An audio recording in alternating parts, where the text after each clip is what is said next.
Olá pessoal, Fábio Akita. Ultimamente eu venho tentando responder algumas perguntas frequentes, por isso eu fiz os episódios de não terceirizar decisões e depois sobre os níveis de experiência. Mas tem outra pergunta que muitos iniciantes fazem bastante e eu tenho tentado responder direto de vez em quando, mas acho que é hora de fazer um vídeo a respeito. O episódio de hoje é para explorar a seguinte pergunta: Akita, que cursos eu deveria fazer ou que livros eu deveria ler para começar em programação? Comecei o livro de Design Patterns, vai me ajudar? Mas e se eu te dissesse que eu mesmo leio muito pouco livro técnico e acho que eu nunca fiz nenhum curso de programação de verdade até hoje?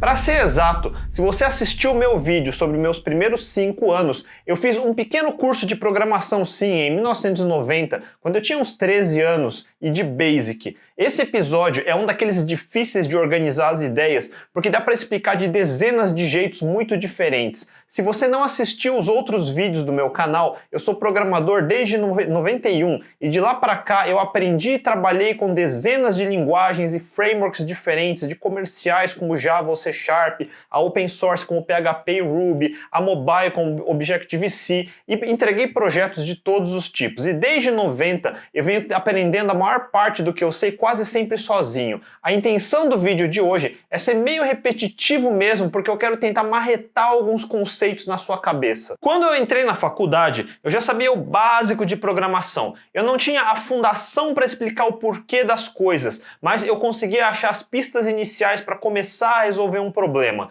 Então a faculdade nunca me ensinou a programar propriamente dito. Agora, eu sinto que tem muita gente ansiosa no problema anterior. Você se sente devagar, sente que estuda, mas não avança. Parece que todo novo problema te joga de volta à estaca zero. Você consegue resolver um problema, mas o próximo não consegue mais. Parece que existe um consenso num caminho. Faça um curso, compre um livro, daí tente fazer um projetinho seu do zero. Eu já ouvi muito isso, mas eu acho que isso não é eficiente para o aprendizado. Para que fique claro, eu não estou dizendo que o conteúdo em si seja ruim. Eu só acho que em alguns casos não se leva em consideração que existem pelo menos dois tipos distintos de público. Eu dividiria os iniciantes entre aqueles que naturalmente são autodidatas e os que não são. Os que não são, por diversos motivos, têm dificuldade de desviar do material que é apresentado. Elas se sentem mais confortáveis seguindo uma receita, um procedimento, e quando algum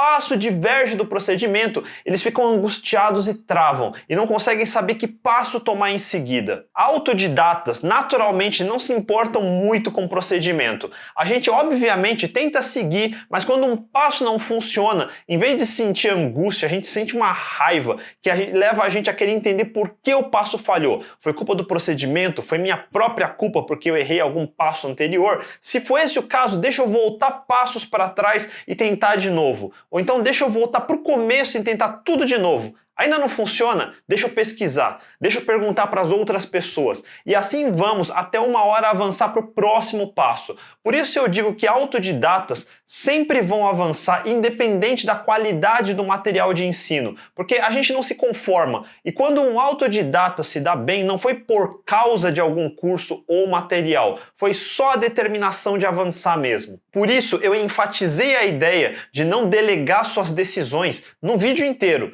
No aprendizado, os autodidatas naturalmente tomam uma decisão. Se o procedimento não funciona, eu vou tentar descobrir por quê. O procedimento não decide por mim, eu decido pelo procedimento. Os não autodidatas, quando encontram uma barreira, eles travam e têm a expectativa que alguém ou alguma coisa vai tirar eles do problema. Como assim o procedimento não funciona? Devia funcionar. Eu vou cruzar os braços e esperar até alguém consertar o procedimento. Eu vou reclamar que o procedimento não funciona. Eu vou querer meu dinheiro de volta. Em qualquer outro contexto, isso não está totalmente errado. Mas em aprendizado é o exato oposto de aprender. Eu não sei bem como chamar um não autodidata, então me perdoem se o termo não soa tão bem, mas eu vou chamar de pessoas passivas, que esperam as coisas acontecer em vez de fazer as coisas acontecerem. Em um ambiente de aprendizado, você precisa ser diferente. Você não quer que as pessoas digam o que você tem que fazer. Você quer referências e orientações, mas não ordens nem procedimentos. mas a maioria dos tutoriais e cursos introdutórios que eu vejo se preocupam em ensinar o que em vez do porquê. E faz sentido, explicar o que fazer é muito mais fácil do que explicar porquê. Vejam esse canal, o que normalmente está no título ou no primeiro minuto do vídeo, é o porquê que custa 30 minutos ou 1 hora. Agora, se alguém quer ensinar, ele quer que os alunos tenham o máximo de satisfação possível no final.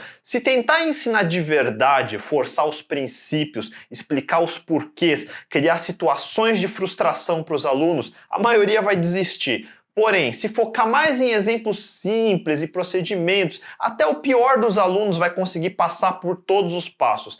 E a satisfação no final vai ser maior, porque fica a falsa sensação que aprendeu alguma coisa, quando na verdade só seguiu um procedimento. E qualquer um consegue seguir um procedimento, não requer talento, tampouco habilidade. É que nem quando você era criança e tinha aqueles livros de colorir com espaços numerados bonitinho. No número 1 você pinta de vermelho, no 2 você pinta de verde, vai seguindo as instruções e no final você tem um desenho colorido, bonito o suficiente. Você aprendeu a pintar? Não. Você aprendeu a teoria das cores e como harmonizar essas cores no desenho? Não. Você pintou um desenho, mas não avançou nem um passo em aprender arte. Isso se chama passatempo. Eu não sei se vocês já se interessaram em assistir vídeos ou documentários sobre o início dos computadores caseiros no fim dos anos 70 e começo dos 80. Na Europa, com os ZX Spectrum, nos Estados Unidos com os Commodore, mesmo no Brasil com os TK, que eram clones do Sinclair, e vários outros modelos similares e simples, de 8 bits ou 16 bits. Você podia programar em BASIC ou Assembler, linguagem de máquina mesmo. Eram computadores super fracos, com pouquíssima memória e processamento, mesmo para os padrões da época. E eles costumavam vir com um manual de instruções que normalmente ensinava o básico de BASIC. Alguns exemplos de códigos para animações e joguinhos simples, nível jogo da velha, e era só isso que você tinha. Muitas vezes você sequer tinha onde gravar o que programava, porque gravador de fita cassete era opcional, disk drive de 5 1/4 ou 3,5 eram mais caros, HD então era inacessível. Muitos desses computadores nem aceitavam. A maioria das pessoas se contentava em comprar joguinhos e programas educacionais e ser só um mero usuário do computador. Uma pequena parcela aprendia a programar nessas máquinas limitadas, sem curso, sem internet, sem livros, sem nada para pesquisar. Vocês perceberam que eu já contei muitas dessas histórias em episódios anteriores? Eu posso ter sido sutil, mas eu falei de tudo isso até hoje para ver se vocês chegavam na pergunta mais óbvia. Como pessoas como eu, quando criança, conseguimos aprender a programar num ambiente muito mais hostil do que hoje em dia?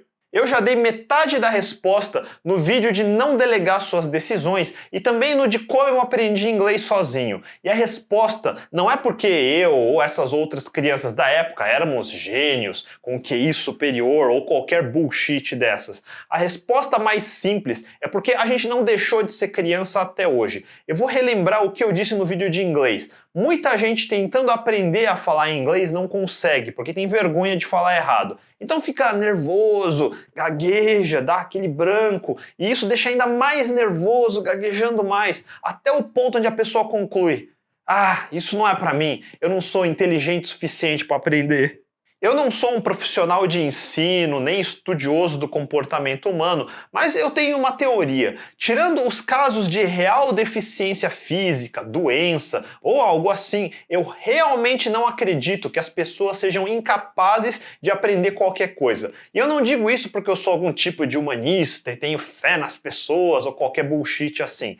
Na verdade, é até o oposto. Mas deixa eu apresentar um fato para vocês. No exemplo do inglês, para você que acha difícil falar, que acha que o curso é ruim, ou que o material que você tem é ruim, ou que você só é burro mesmo e nunca vai aprender, você fala português? Concorda comigo que 100% das pessoas nascidas no Brasil, com ou sem educação formal, todas falam português? Por que existia uma deficiência para se aprender inglês, mas não tem uma deficiência que te tornou incapaz de aprender português quando você era criança? Minha teoria é que todos nós nascemos sem noção de sentir vergonha ou qualquer tipo de auto-julgamento. Quanto mais nova uma criança, menos vergonha ela tem, mesmo falando errado. E ela fala errado o tempo todo. Alguns adultos acham bonitinho, outros acham irritante. A gente tenta corrigir e elas não ficam mudas de vergonha. Elas atentamente copiam os adultos. Elas vão de poucas sílabas sem sentido, palavras que não formam frases direito, até conseguir argumentar coisas complicadas com os adultos. E tudo isso sem nenhum treinamento formal. Nenhuma criança precisou de curso para aprender a chutar bola na rua. Nenhuma criança precisou de curso para aprender a se comunicar com os outros no jardim da infância.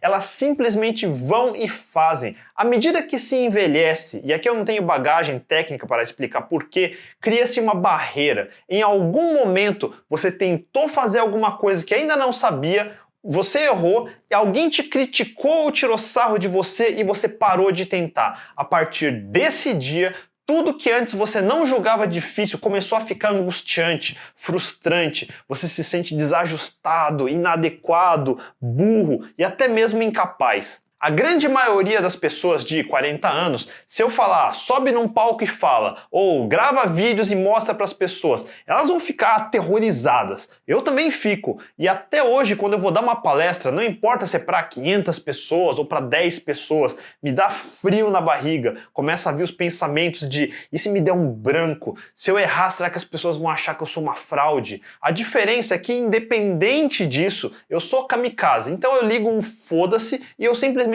vou. Pessoas como eu não fazem as coisas porque a gente não tem medo. A gente faz as coisas apesar do medo. O medo que você sente, eu também sinto, e ela continua aqui. Mesmo depois de anos e anos, você pode se esconder e evitar o medo, ou você pode aprender a conviver com o medo. Em qualquer dos dois casos, o medo vai continuar. Então por que não só ligar o foda-se? Deixa eu fazer uma tangente. Alguns meses atrás, eu decidi comprar um uniciclo. É super difícil se equilibrar nessa porcaria. A dificuldade inicial é mais ou menos a mesma de skate, do básico de skate, quero dizer. Eu passei 2 ou 3 dias caindo no chão. Se você quer aprender coisas novas, você não pode pensar, putz, que coisa feia, eu quarentão caindo no chão e me ralando todo como se fosse uma criança de 10 anos. É extremamente vergonhoso você cair na rua para treinar e cair na frente dos outros. E eu tenho tomado tombo na rua mesmo. O que eu vou fazer? Desistir e inventar justificativas de por que alguém da minha idade não devia estar fazendo essas coisas? Nem a pau. E veja que interessante, a loja onde eu comprei até ofereceu um grupo de suporte para iniciantes treinarem juntos, mas eu sou muito teimoso e arrogante para isso. Eu gosto de aprender as coisas sozinho, é uma coisa minha, eu prefiro tentar usar meu tempo de forma eficiente e me deslocar para algum lugar, num horário pré-determinado, nunca me pareceu eficiente. Eu não gosto de ter outras pessoas do meu lado para cair na armadilha de usar a muleta do putz, isso é difícil mesmo, né? Se a gente tivesse 10 anos, já tinha conseguido. E aí fica um se sentindo mais confortável porque o outro tá lamentando também. E vira e mexe, me vejo lamentando também, mas eu odeio ficar me lamentando e eu detesto mais ainda ouvir o lamento dos outros. Então, para aprender, eu comecei num sábado de manhã cedo e eu treinei sem parar, sem pausa mesmo, tomando tombo, atrás de tombo, até lá pelas 9 horas da noite, que foi quando eu consegui andar em linha reta pela primeira vez sem cair. Eu terminei o dia com as pernas inchadas e roxas e raladas de tanto cair. E quando eu caía mesmo, eu deixava meu corpo inteiro cair no chão. Acordei domingo cedo e fiz a mesma coisa, horas a fio, até conseguir dar curvas. Eu tinha colocado na minha cabeça que eu ia aprender a andar naquela porcaria em 2 dias, então eu fui e fiz. E isso para aprender o básico, eu não estou pulando rampa nem fazendo malabarismo não. Como qualquer um faria, eu assisti vídeos de tutorial na sexta-feira. Nenhum me ajudou muito, porque nenhum disse a coisa mais óbvia. Você já tentou subir numa bicicleta e ficar parado em cima dela? Não dá, ela despenca para os lados. Como que você faz para não despencar? Você sobe na bicicleta já dando a primeira pedalada e sai pedalando. É a inércia do movimento que impede você de cair. E é a mesma coisa no uniciclo. Você precisa subir nela já andando. Sem isso você vai cair. Sei lá por quê, tanto eu como todo mundo que pediu para tentar, o primeiro instinto é ficar de pé parado em cima do negócio. Agora que eu sei, é claramente idiota isso, porque ninguém vai conseguir ficar imóvel em cima daquilo, é impossível. No máximo, você vai fazer a roda ficar girando para frente, para trás, para se equilibrar no mesmo lugar. Mas parado é impossível. E eu aprendi a andar a primeira linha reta quando esse insight me ocorreu. Daí, o próximo passo foi brigar com o meu próprio corpo, que instintivamente quer parar quando ele se vê indo para frente sem as pernas estarem se mexendo. Sério, a memória muscular do corpo é uma droga. O corpo quer frear sozinho. Daí são horas até você obrigar o seu corpo a desaprender e aceitar que o novo estado natural dele é andando para frente em cima do negócio.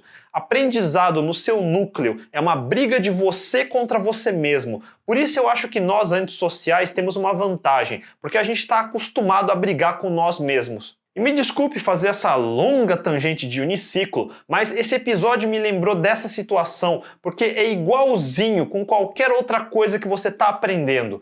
Primeiro, você precisa perder a vergonha de cair, porque é lógico, você é iniciante, você tem que cair, tem que se ralar todo, tem que ficar roxo e machucado. Segundo, você precisa desaprender o que você acha que sabe, porque senão você freia automaticamente e cai sem saber por quê. Respondendo à pergunta que eu fiz agora há pouco, como que nós aprendemos a programar naqueles computadores dos anos 80? A gente caía, nossos códigos davam pau. A diferença é que a maioria desiste nas primeiras tentativas, mas alguns de nós ficamos roxos e a gente não se importa de ficar mais roxo. Eu pensei nesse exemplo porque esse fim de semana mesmo eu estava lá andando de uniciclo na rua, não prestei atenção, tropecei e caí com tudo no chão. O que eu fiz no dia seguinte? Tomei um remédio para dor e resolvi andar 20 km pela cidade, porque depois da queda eu senti meu corpo arregando e ficando com medo. Então eu fui ensinar uma lição para ele, que quem manda sou eu. O prazer de um autodidata é provar para ele mesmo que ele suporta a dor. A gente sente dor, igual todo mundo, mas em vez de evitar a dor, a gente faz esforço para se acostumar a sentir dor. É bem doloroso quando você faz um curso, lê um livro e seu código ainda não funciona, ou você nem sabe como fazer um código diferente do que foi ensinado. É super frustrante. E sua primeira reação é o quê? Ah, o curso aqui não deve ter sido bom, ou deve ter outro livro que vai ensinar de verdade o que precisa saber. Desculpe se eu sou o primeiro a dizer isso.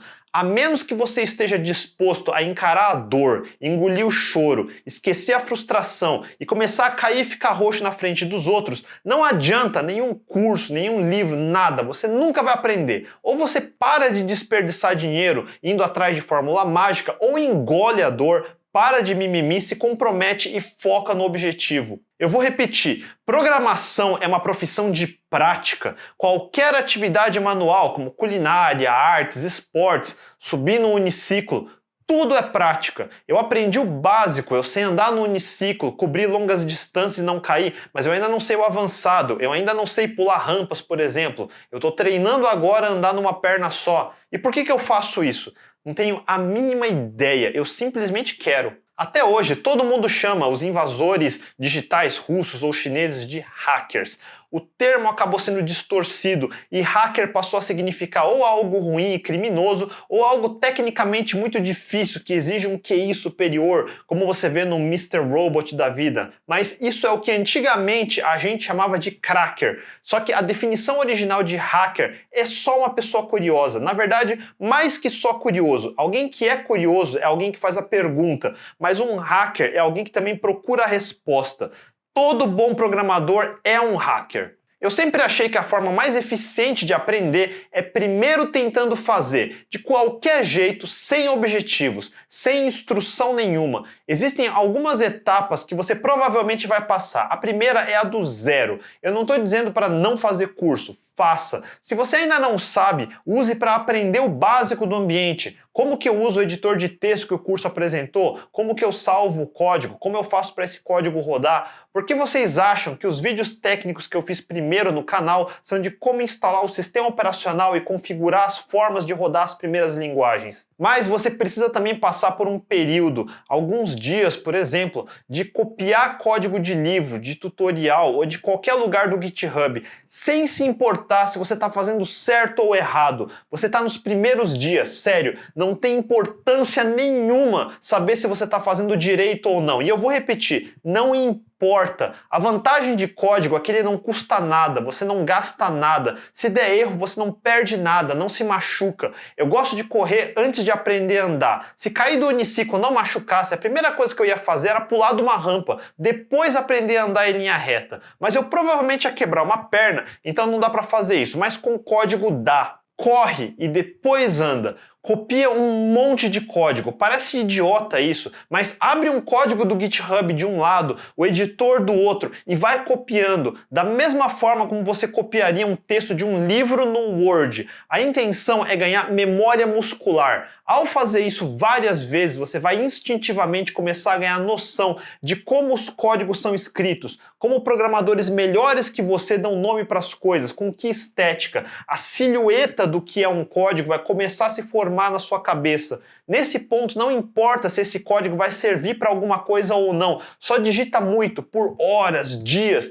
Você precisa se familiarizar com o máximo possível de código num curto período de tempo. Eu aprendi a datilografar desse jeito. Lembram no episódio de Henry Jones que eu disse que eu copiava enciclopédia? E não era uma vez só, não. Tinha verbetes que eu copiava múltiplas vezes, porque eu achava que não tinha ficado bom da primeira vez. Mas para que fazer isso?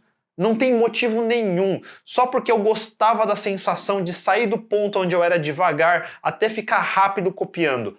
Foda-se o conteúdo do que eu estava copiando. Eu estou dizendo para você fazer a mesma coisa, mas não só para ficar mais rápido. Copiando muitos textos, eu pouco a pouco fui entendendo o que é o tamanho adequado de um parágrafo, como que é a composição das frases, que palavras são mais ou menos usadas. Pouco a pouco, treinando desse jeito, você vai percebendo uma coisa interessante. Padrões, no sentido de repetições. Diferentes códigos de diferentes pessoas têm certos padrões embutidos nelas. Algumas são estruturais, algumas são estéticas. Pouco a pouco você vai diferenciando quais são obrigatórias, quais são opções estéticas. Nomenclatura das coisas, tamanho das funções, complexidade do código, diferentes formas de resolver o mesmo problema. Quando a gente é iniciante, dificilmente pensa, quero fazer um programa X. E daí vai magicamente conseguir. Você não vai, e mesmo se chegar perto ou conseguir, vai estar uma droga. É o contrário, você vai copiando muitos códigos, entendendo o que cada trecho faz. Aos poucos você aprende, é assim que se abre um arquivo. É assim que se grava um arquivo.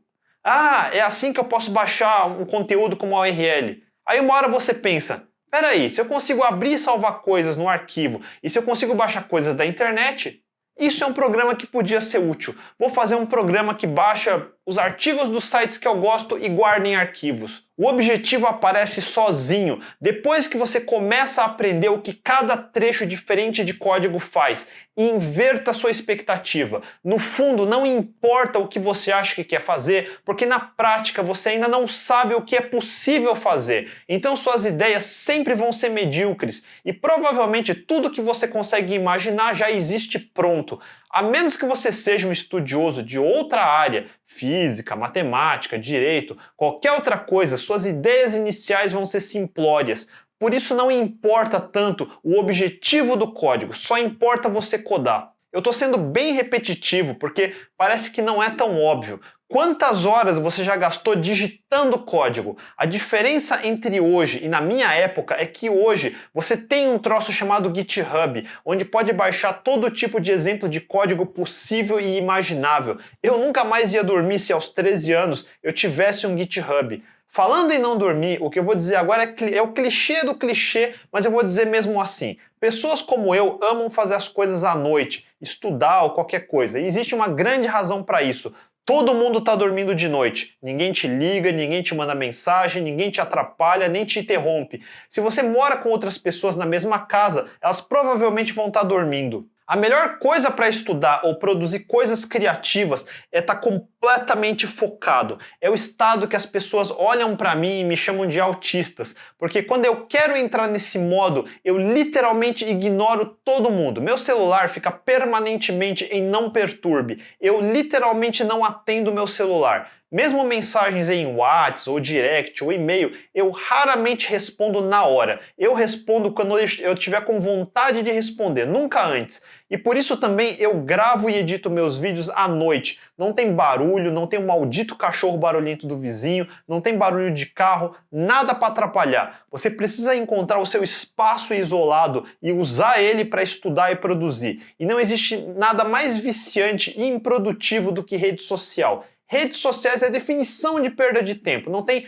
absolutamente nada em nenhuma rede social que exige sua atenção imediata. E se você se acostumar a não querer engajar em alguma coisa na hora que você vê e espera 5 minutos, quando voltar vai ver que não era assim tão importante que mereça seu tempo para comentar. Threads de redes sociais são basicamente coisas inúteis, mas é bom para quando você vai no banheiro e já está enjoado de Candy Crush. A ideia não é você sair contribuindo em projetos de código aberto também. Se você tiver a oportunidade, pode fazer, mas não é esse o objetivo principal para você que é iniciante. O objetivo é você pegar fluência no código. Fluência não é fazer tudo certo em todos os passos. É você dar a cara para bater e errar sem se intimidar e sentir vergonha. Fluência em uma língua nova, tipo inglês, é a mesma coisa. É a atitude de simplesmente falar, mesmo se estiver errado, e não ter vergonha e se intimidar quando alguém te corrigir. Você vai notar que a recomendação aqui é igual do vídeo de como aprender inglês, porque é a mesma coisa.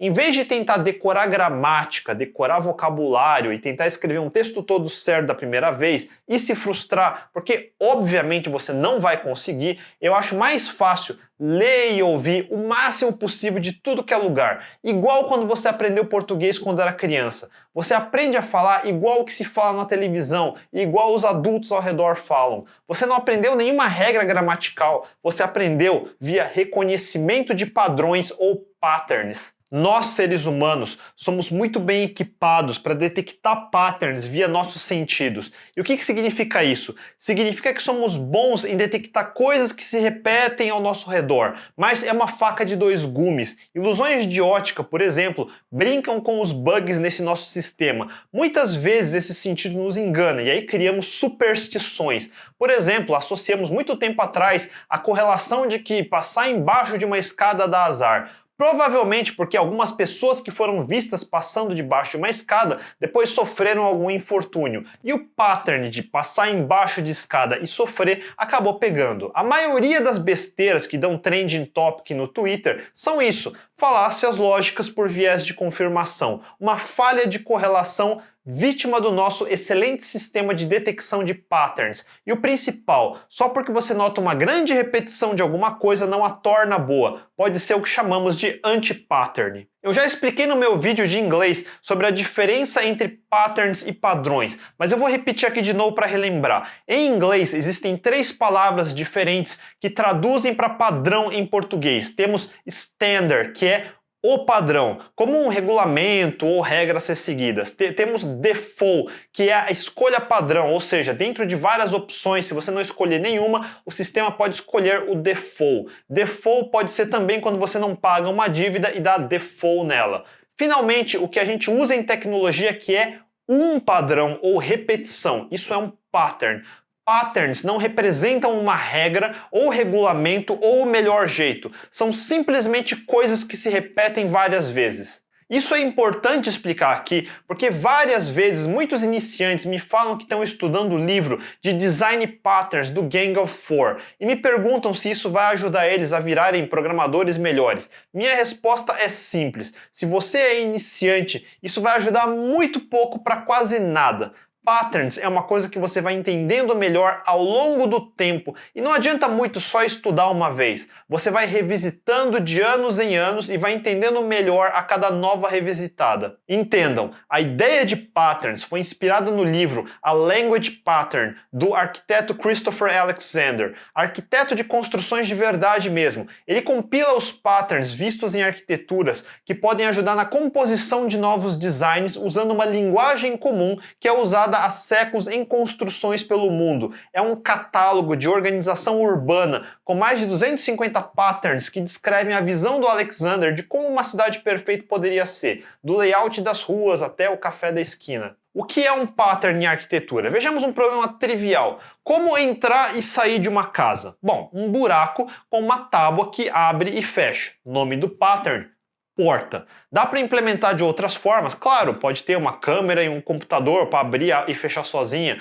Pode ser redonda em vez de retangular. Pode ser uma porta com outra porta no meio. Agora, você não precisou ter o livro do Alexander para saber o conceito da porta. Se você construir uma casinha do zero e esquecer da porta, você não vai conseguir entrar na casa. Mas você sempre pode pegar uma marreta e abrir uma porta na força pela parede. É meio idiota, mas funciona. Em código é mais fácil. Se você esquecer da porta, sempre pode refatorar ou reescrever o trecho do código que precisava da porta. O custo do código é proporcionalmente quase zero se comparado a corrigir um erro no mundo físico de tijolo e madeira. Meu ponto é que os patterns surgem da observação de centenas de construções e criam uma linguagem para descrever os elementos dessas construções. Milhares de pessoas ao longo da história vieram implementando essas construções e agora só ganharam um nome para podermos falar delas. Eu pensei isso quando o livro do Gang of Four saiu pela primeira vez em 94. Lembre-se que antes disso a gente já fazia bons softwares e não tinha uma formalização de patterns. Ela é útil e importante, mas não é crucial, especialmente no começo. O livro ganhou notoriedade porque coincidiu com o nascimento do mercado de Java. Então, para um novo mercado de programadores, orientação a objetos e design patterns pareciam uma coisa nova que andavam juntos e eram a regra, o standard a ser seguido, mas na realidade, comece a programar, observar o código de outras pessoas e você naturalmente chega na maioria dos patterns do livro, de command, a visitor, a observer, a builder. A grande maioria dos patterns, aliás, foi derivado de frameworks de interfaces gráficas, como o Motif nos Unix. Se você já teve a oportunidade de criar ou usar uma toolkit de elementos gráficos como TickleTK, ou Qt, ou GTK, ou WPF, ou Apple UI Kit, vai facilmente ver muitos dos patterns do Gang of Four nelas. E esses não são os únicos patterns. Hoje em dia, por alguma razão, o Domain Driven Design, DDD, do Eric Evans, que foi lançado em 2003, foi ressuscitado por causa do famigerado Pattern Repository. No mundo Ruby on Rails, a gente se inspirou no Patterns of Enterprise Application Architecture do Martin Fowler, para pegar emprestado o pattern que ele cunhou como Active Record. Todo o guideline visual de interfaces gráficas da Apple, do GNOME e outros são patterns de como implementar aplicações gráficas coerentes. Tudo isso e muito mais são patterns, mas eu acho muito pouco útil estudar os patterns sem ter experiência anterior em programação. Eu acho mais útil estudar patterns depois que você já treinou escrevendo muito código e lendo muito código dos outros. Daí o estudo dos patterns vai ajudar a criar uma linguagem para descrever patterns de programação que você já estava acostumado a ver, mas só não sabia os nomes. Foi o que aconteceu comigo. Ah, isso que eu fazia se chama visitor, bom saber. Ah, esse outro jeito aqui é um chain of responsibility, fancy, que bom saber. Se você com pouca experiência começa estudando e decorando os patterns primeiro e depois vai querer tentar aplicar, você vai usar tudo errado. Patterns são ferramentas, você não deve usar todas ao mesmo tempo. Cada problema tem uma ferramenta para escolher e nem sempre essa escolha é simples. Até hoje, muita gente discute Active Record versus Repository. Eu acho engraçado o povo discutindo isso em 2019, sendo que foi ponto de grande discussão em 2003, ao ponto de eu ficar enjoado de ouvir sobre Repository, e na época era versus DAO, ou Data Access Objects, que a Microsoft usava bastante. Vejam, 16 anos depois, e até agora as pessoas ainda não chegaram num consenso sobre acesso e abstração de dados.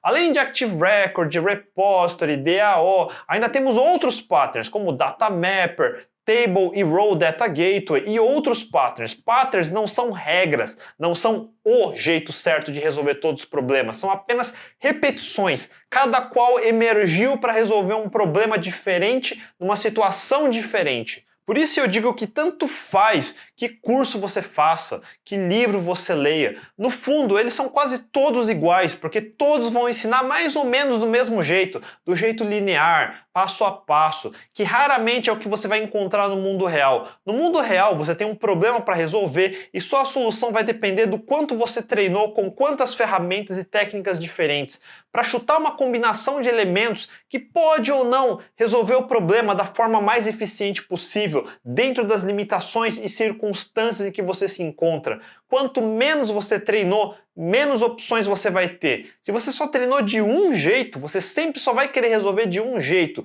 e normalmente não é o jeito mais eficiente. E por isso eu falo para não se apaixonar por uma linguagem ou ferramenta. Daí vem o ditado: para quem só conhece martelo, todos os problemas parecem pregos. Alguns anos atrás eu comecei a estudar Elixir, Crystal e Rust. Eu li a documentação dos sites deles primeiro. Eu procurei os poucos tutoriais que eles tinham disponíveis 4 anos atrás. E eu simplesmente fui codando qualquer coisa. Códigos sem nenhum propósito além de exercício. A minha vantagem quando eu aprendi essas linguagens é que eu já tinha experiência de programação em outras linguagens, então eu não levei mais que 30 dias para aprender cada uma. A que eu até hoje tenho menos fluência é o Rust, porque foi o que eu menos treinei. Elixir foi o que tinha melhor material, pelo fato que ele pôde aproveitar as décadas de existência e maturidade do Erlang, que está por baixo dele. Então o framework OTP já era bem compreendido, com inúmeros exemplos, patterns e anti-patterns conhecidos e bem documentados. Crystal foi quase trivial, porque ele se valeu de usar quase a mesma sintaxe de Ruby e usar os patterns de Go para concorrência. Então, se você já sabe Ruby ou se você já sabe Go, pular para Crystal é uma questão de poucos dias. Quanto mais você vai desistindo a cada dificuldade que aparece e desiste de ir até o fim para resolver, mais difícil as coisas vão ficando. Se você aprender a aprender, que é hackeando o seu caminho, resolvendo problemas que o material não previu, ou seja, aprendendo a ser autodidata, a vantagem é que quanto mais você aprender assim e criar seu próprio ritmo, menos difícil vai ficando aprender coisas novas. A maioria das coisas novas é uma melhoria das coisas anteriores. Então, as primeiras linguagens que eu aprendi em 1990, que foram Basic e DBase, são hiper simples para os padrões de hoje, mas eu levei meses e meses para aprender, porque eu não tinha nem material, nem base de referência. Linguagens ordens de grandeza mais complicados, como um Elixir, para mim é uma questão de semanas para me tornar produtivo nelas. Não me tornar um expert, cuidado, me tornar produtivo. E a ideia não é falar mal dos cursos e livros, só apontar que é impossível criar um curso ou livro que consiga te mostrar como que é programação na vida real. Eles virariam livros de milhares de páginas e extremamente tediosos de ler. A estrutura de cursos e livros é tentar transmitir um conhecimento no menor tempo e esforço possíveis. É como um livro de artesanato, ele pode te dar passo a passo de como pregar madeira e fazer uma cadeira. Mas se você nunca usou um martelo, nem nunca cortou madeira na vida, na realidade você vai quebrar um monte de tábuas, entortar um monte de pregos, provavelmente vai martelar o seu dedo e se cortar um monte de vezes até conseguir fazer uma cadeira que não vai se parecer nada com a foto do livro. No final, a diferença é só isso. Quem desiste, o caminho acaba aí. Não tem outro caminho a não ser ir em frente, independente da sua frustração ou da sua vergonha. Sobre conhecimento de fundação, eu diria que se tem uma matéria de faculdade que é obrigatório e separa os amadores e robistas dos que vão fazer uma carreira de verdade em programação, é algoritmos e estruturas de dados. Qual é a diferença entre um tuple ou uma lista ligada? Qual a diferença de um string de conteúdo imutável e um string buffer que você pode adicionar e modificar conteúdo? Aliás, se tudo é binário, qual é a diferença de um integer e um string? O que de fato é a diferença entre um float e um double? Toda linguagem tem essas coisas, é a base de todas as linguagens. Um Java parece difícil porque ela tem umas 20 classes diferentes só para listas. Por exemplo, qual a diferença de um ArrayList, LinkedList, Stack, Sorted Set, Queue? Daí você precisa aprender qual a forma mais fácil de estruturar os dados para ser fácil recuperar o que você precisa depois. Vai passar pelas coisas triviais como Quick Sort ou Merge Sorts, até chegar em coisas mais legais como Bloom Filters e até Hash Rings e Consistent Hashing. Quando você entende esses elementos, coisas como computação distribuída, replicação de banco de dados como NoSQL e tudo mais começam a clicar na sua cabeça e fica mais fácil. Mas para chegar nisso, você precisa sair do básico. básico, entender as estruturas de dados e algoritmos mais simples primeiro, de um mero struct de C, union types, nomes como Markov, Liebenstein, Huffman e assim por diante. Algoritmos e estruturas de dado, eu não vejo como você poderia aprender organicamente sem um material formal. Vai precisar estudar a teoria e praticar centenas de vezes para realmente ganhar fluência.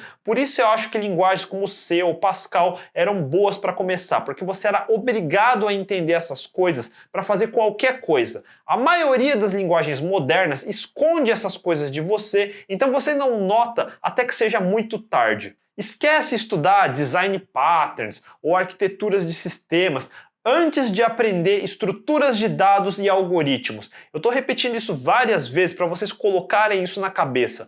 Antes de dominar o básico, esquece o avançado, não vai acontecer. É que nem querer aprender culinária e achar que não precisa aprender mise en place ou descascar batata. Tudo que você constrói precisa de fundações sólidas. Quanto mais porcaria for sua fundação, pior vai ser seu puxadinho. Você vai bater num teto muito rápido e não vai conseguir crescer e seu puxadinho toda hora arrisca desabar. Se preocupe em fundações sólidas, não em hype da moda. Hype da moda, linguagem ou framework da moda, tudo isso é simples. Sério, se você tem boas fundações, aprender um novo framework tem que ser simples. Aprender uma nova linguagem tem que ser simples. Claro, ganhar fluência exige tempo, mas você não vai ficar coçando a cabeça toda hora e ficando frustrado porque não consegue começar a aprender. Você tem dificuldade de aprender porque tem preguiça e está postergando sofrer a fundação, que é chato, teórico, difícil e parece que não tem utilidade. Mesma coisa técnica de usar a faca direito para cortar as coisas. Você teima em não aprender e não consegue cortar mais rápido sem cortar os dedos juntos, porque você é burro. A gente já sabe o jeito certo de fazer isso, o básico, a fundação, o que todo mundo que vai cozinhar já devia saber. Aliás, caso não seja óbvio, frameworks são implementações de patterns para resolver um determinado tipo de problema. Por exemplo, frameworks de GUI para interfaces gráficas como o UIKit da Apple, ou frameworks web como Rails e Laravel para aplicativos web, ou frameworks como o OTP do Erlang para sistemas distribuídos. Frameworks são manifestações em forma de implementação de patterns reusáveis de programação. Eu vou dizer que eu ainda não estou totalmente contente com essa minha explicação até agora, mas os pontos principais para resumir. Primeiro, estude obrigatoriamente algoritmos e estruturas de dados. Segundo, desligue redes sociais, coloque seu celular em modo de não perturbe o tempo todo. Terceiro, não se preocupe em codar coisas com objetivo no começo. Os objetivos do exercício não importam, o único objetivo é codar e codar. Quarto, não importa qual curso e qual livro você vai escolher para aprender a primeira linguagem, tanto faz mesmo. A diferença entre a maioria dos cursos mais conhecidos é marginal. Quinto, treine, treine, treine. E treinar não é fazer projetinho do zero. Nada de bom sai de uma cabeça vazia. Treinar é copiar qualquer código sem nenhum objetivo. Quebrar esse código, combinar código de pessoas diferentes, mas principalmente copiar a maior quantidade de código dos outros quanto possível. Só depois de copiar e copiar trechos por centenas de horas, você vai começar a identificar sozinho alguns patterns. Quando finalmente você se sentir confortável com os puxadinhos de código que começam a funcionar de forma precária, talvez você possa estudar os diversos design patterns que existem por aí só para dar nome para os seus puxadinhos. E é assim que você começa. Eu falei isso no vídeo de conhecimentos gerais no começo da série Começando aos 40. Eu acabei de dizer que a coisa mais importante é se expor a maior quantidade de código dos outros quanto possível, mesmo se não entender nada da primeira vez que lê. É como aprender uma nova língua e desligar as legendas dos filmes. A ideia é você sofrer mesmo e aprender a lidar com essa angústia de não estar entendendo nada. Para isso você pode e deve usar o GitHub, que está dando sopa com milhões de projetos em todas as linguagens e frameworks que você pode imaginar. É a biblioteca de Alexandria do código. Para isso, a primeira coisa que você deve aprender é a usar Git, e o Google está aí para isso. Hoje em dia tem muito tutorial simples. Se você ainda não sabe, aprende. Qual que é a desculpa? E é isso aí, eu queria deixar uma resposta mais completa para essa indagação do que eu estava conseguindo dizer nas mensagens diretas. Eu espero que eu tenha ajudado a criar um modelo mental do que você devia estar fazendo para superar essa fase inicial de aprendizado em qualquer coisa. Se ficou com dúvidas, não deixe de mandar nos comentários. Se tiver outras dicas também, são muito bem-vindas. Se curtiram o vídeo, mandem um joinha, não deixe de assinar o canal e cliquem no sininho para não perder os próximos episódios. A gente se vê, até mais!